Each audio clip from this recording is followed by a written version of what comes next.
est naturel d'avoir peur. De là naît le courage. Comment rêver en couleur quand le futur n'annonce que l'orage? Le bonheur que l'on bricole disparaît dans la grisaille.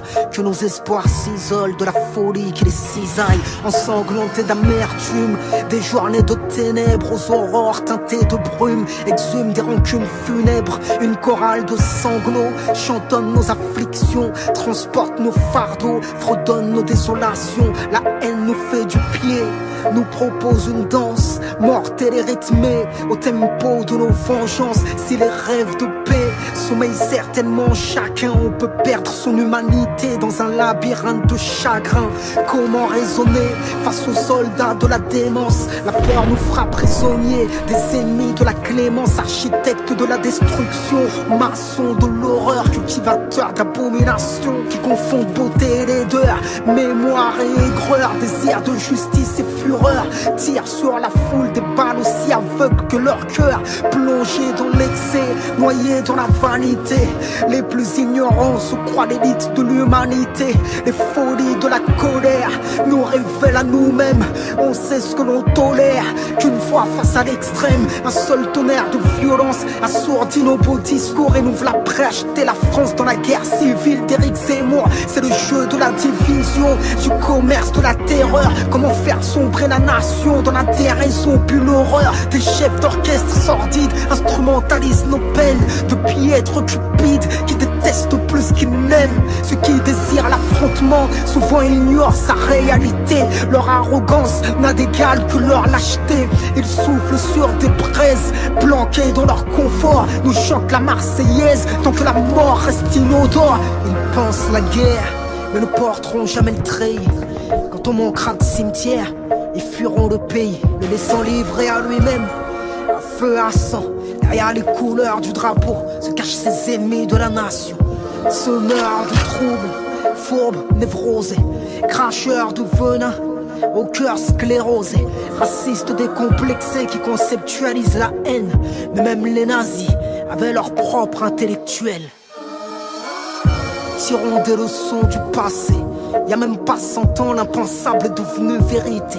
Leurs paroles mettent des mots sur ce que leur cœur souhaite en secret. Ils ne se sentiront apaisés que lorsque les musulmans seront traqués, lorsque les musulmans seront brusqués, exécutés pour leur choix, lorsque les musulmans seront parqués, exécutés pour leur foi. Ils veulent nous plonger dans une guerre totale sans lendemain. En cela les terroristes et eux poursuivent le même dessein. À bout de souffle, la France est en apnée. Maintenant on se rend compte à quel point précieuse est la paix. Faut-il perdre un bienfait pour en apprécier la valeur? Faut-il s'approcher du feu pour en constater la chaleur? Dans ce monde globalisé, Bagdad n'est plus si loin et nous n'avons qu'effleuré l'horreur de leur quotidien. Brutal est le réveil de nos années d'insouciance. Combien de peuples s'éveillent chaque jour sous l'état d'urgence, empli de compassion. Quand la terreur nous assiège, on a d'autres préoccupations que de jouir de nos privilèges. De la Libye à la Syrie, ils reproduisent les mêmes erreurs. Leur politique extérieure nous fait saigner de l'intérieur. Expansion guerrière, à peine maquillée. Ambition pécuniaire sous couvert d'humanité. Condamnation arbitraire, puis silence injustifié. Utilisation vulgaire du concept de liberté pour la survie des vôtres. Est-ce que la mort des autres est vitale?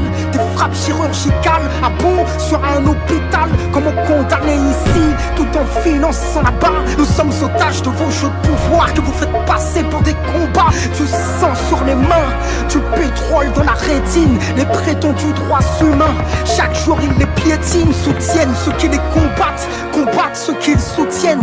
Démagogues, bureaucrates, politiques schizophrènes. La haine nous colle comme une ombre. Depuis que les faucons tirent sur les colombes, j'essaie encore de me montrer aimant. Un saint d'esprit gouverné par des démons. On n'a plus pied dans cette mer de sang. Nos désirs de paix nagent à contre-courant. La pluie a beau tomber sur les cœurs asséchés, on voit rarement fleurir les rochers.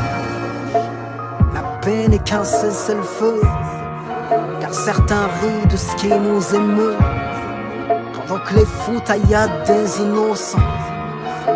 Je m'évade dans le sourire d'un enfant. Chacune de nos nuits attend son soleil. Faut-il que l'on meure pour quitter le sommeil? On n'a plus le choix, il me semble. On doit vivre ou mourir ensemble.